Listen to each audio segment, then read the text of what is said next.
राष्ट्रीय स्तर के जितने भी महत्वपूर्ण कार्यक्रम होते हैं वो सभी अधिकतर विद्यालयों से ही संचालित होते हैं।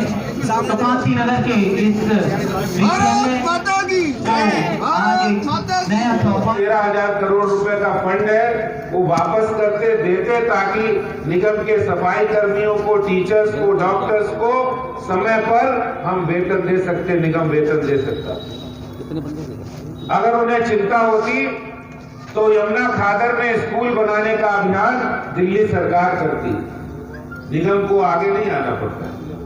लेकिन मैं निगम के जज्बे को, निगम के उत्साह को, निगम के दृढ़ इच्छा शक्ति को मैं नमन करता हूं कि इतनी विपरीत परिस्थितियों में जनता की सेवा के लिए, लोक कल्याण के लिए, जन कल्याण के लिए जी यहाँ पर जो उद्घाटन किया गया है तारीफ के काबिल है, लेकिन यहाँ पर यह भी कहा गया है कि बहुत सारे ऐसे एडमिशन हैं जिसके लिए सर्वे किया गया है, स्कूल के टीचर्स गए हैं और उसके बाद जो है प्राइवेट स्कूल से भी बच्चे जो हैं निगम के विद्यालयों में एडमिशन ले रहे हैं।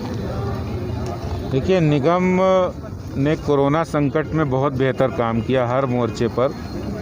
जिस समय कोरोना वॉरियर्स के रूप में निगम के कर्मचारी लोगों की मदद कर रहे थे और उसी समय के बाद जब कोरोना संकट में लोगों की आर्थिक स्थिति खराब हुई, लोगों ने, बहुत से नागरिकों ने अपने बच्चों को पब्लिक स्कूलों से निकालकर निगम के स्कूलों में एडमिशन कराया, क्योंकि निगम की ऑनलाइन एजुकेशन लगातार इस कोरोना संकट में जारी रही और 2.25 लाख बच्चे जो निगम के, पूर्वी दिल्ली निगम के स्कूलों में पढ़ते हैं, विपरीत परिस्थितियों में बहुत अच्छा काम किया है। बधाई के पात्र हैं निगम के हमारे जितने भी एजुकेशन कमेटी के चेयरमैन और उनकी पूरी टीम, मेयर और उनकी पूरी टीम, जितने भी निगम के विद्यालय हैं उनमें लगातार पढ़ाई रहे। उन्होंने इसके लिए मेगा पीटीएम भी की, ऑनलाइन वर्चुअल मेगा पीटीएम थी और मिड डे मील बच्चों को नहीं मिल पा रहा था, इसके लिए एक अनूठी योजना, घर जाकर उनको मिड डे मील उपलब्ध कराना, उनके मिड डे मील के राशन पैकेट उनको देना, जो पिछले 6 महीने से 4 महीने से नहीं मिल पा रहा था वो उनको मुहैया कराना। इसके साथ निगम की ओर से जो सुविधाएं बच्चों को दी जाती, वो सारा काम करने के बावजूद टीचरों को उस वक्त पर वेतन नहीं मिल पा रहा है। बिल्कुल सही बात है आपकी। ये बात सही है कि निगम बहुत अधिक, जो दिल्ली सरकार फंड पिछले 6 वर्षों में निगम का फंड रोक के रखा है और वो लगातार एक नहीं 6 मदों में वो फंड की कटौती करते रहे हैं और 6 मद तो ऐसे हैं जो दिल्ली सरकार ने पिछले 6 साल में काट दिए हैं, बिल्कुल जीरो कर दिए। और जो निगम का ड्यू फंड था, चाहे वो ग्लोबल शेयर हो, वो निगम का 13,000 करोड़ रुपए दिल्ली सरकार ने नहीं दिया। राजनीतिक देश की भावना से सरकार काम कर रही है, जबकि निगम जन सेवा की भावना से काम करते हैं।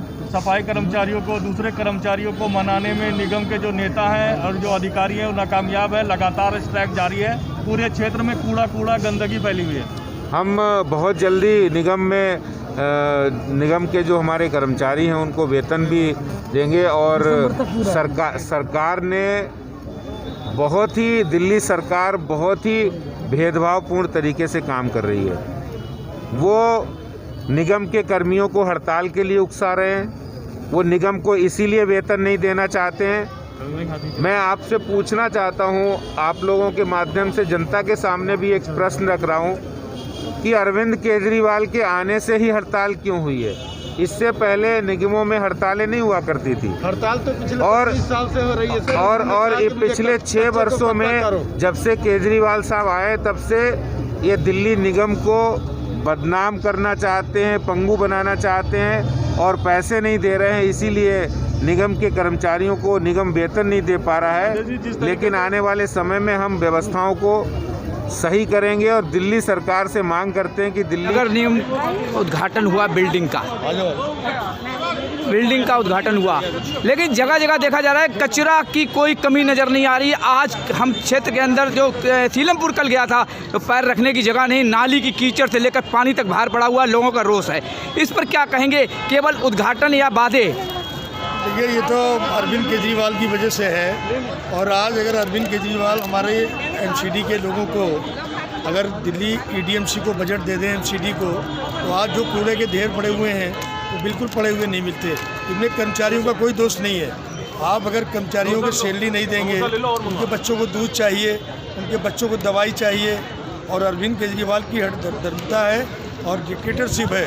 और मैं उनसे कहता हूँ कि दलगत राजनीति से ऊपर उठकर लोगों के पैसे रिलीज़ करिए आप। और अगर पैसे रिलीज हो जाएंगे, कर्मचारी काम करने आएंगे। और बिल्कुल गलत है, कूड़ा नहीं पड़ना चाहिए।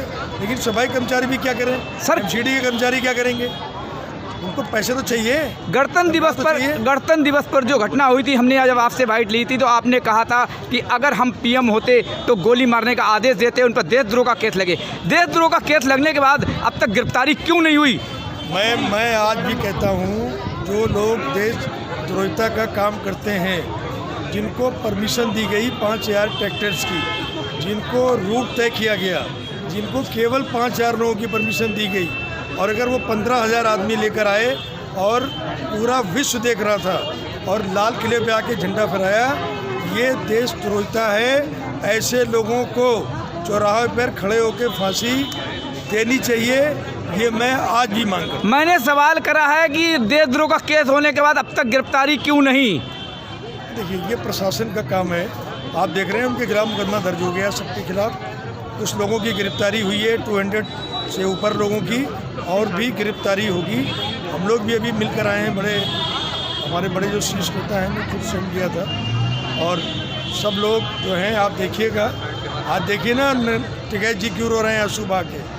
सर, उनके बहुत बड़े नेता बनते थे, आज आंसू बहा रहे हैं। आज कह रहे हैं हम यहाँ नहीं, हमको गिरफ्तार कर लो, हमको ऐसे वो कर लो। कहाँ गए वो किसान के आंदोलन के नेता वो लोग? आज जनता देखिए ना कि सिंधु बॉर्डर पे क्या हुआ। सर, गिरफ्तारी पे कोई सवाल नहीं मिला, उत्तर नहीं मिला है। देखिए, ये मैं नहीं कहना चाहता, ये एडमिनिस्ट्रेशन का काम है और प्रशासन अपना काम करता है, और क्या उसमें ऑर्डर्स हैं, कैसे क्या करना है। लेकिन मैं ये बता दूँ आपको, ये कांग्रेसियों की सरकार नहीं है ये, और नहीं ये आप देखिए ना आम आदमी पार्टी के लोग कितनी गुंडागर्दी पे उतर आए, भड़का रहे हैं किसानों को जाके। ये ऐसे लोगों के खिलाफ भी देशद्रोह का मुकदमा होना चाहिए, तो जनता को भड़काने की बात करते हैं। ठीक सर, आज नगर निगम स्कूल का उद्घाटन किया गया, बहुत ही अच्छी बात है। लेकिन देखा गया है, चाहे सीलमपुर हो, चाहे कहीं, गंदगी इस तरीके से है कि पैर रखने की जगह नहीं है यहाँ पर। इस पर आप क्या कहेंगे? ये बात आप ठीक कह रहे हैं। इस समय निगम के सफाई कर्मी हमारे हड़ताल पर हैं। उनकी कुछ मांगे हैं जो कि हम एक आध दिन में हम बातचीत चल रही है हमारी, और उसको हम सॉर्ट आउट कर रहे हैं। दिल्ली सरकार ने 934 करोड़ रुपए जो दिए थे, उनका कहना है कि ये अंदर खाने में दबा दिए जाएंगे। इस पर क्या कहेंगे? 934 करोड़ का मैंने पूरा इसमें प्रेस कॉन्फ्रेंस करके उसका क्लियर किया है।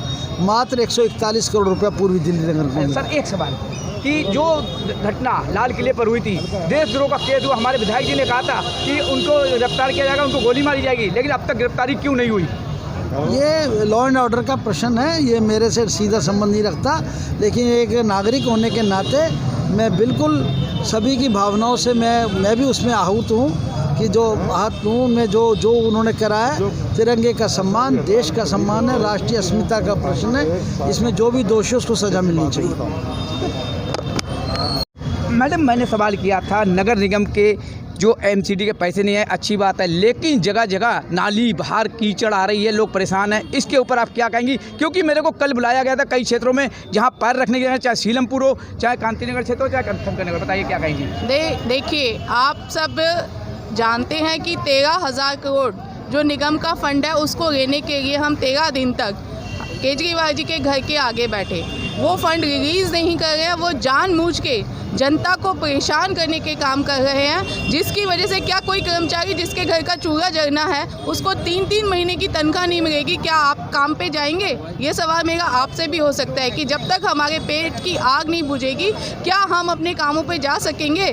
फिर भी इन कर्मचारियों को मैं सल्यूट करती हूँ कि इनकी तनख्वाह नहीं मिलती, फिर भी ये अपने कामों को बड़ी तत्परता से करते हैं। और थोड़ी सी जो समस्या जनता को हो रही है उसके लिए मेरे को बहुत खेद है, परंतु हमें उन कर्मचारियों का भी ध्यान रखना चाहिए जिनकी तनख्वाहें नहीं आ रही। अगर वो आज स्ट्राइक पे हैं तो किसी न किसी मजबूरी की वजह से वो स्ट्राइक पे हैं, अदरवाइज़ हमारे निगम का कोई भी कर्मचारी स्ट्राइक पे नहीं जाना चाहता। जनता को थोड़ी परेशानी हो रही है, परंतु इसका जिम्मेदार एकमात्र दिल्ली सरकार केजरीवाल है।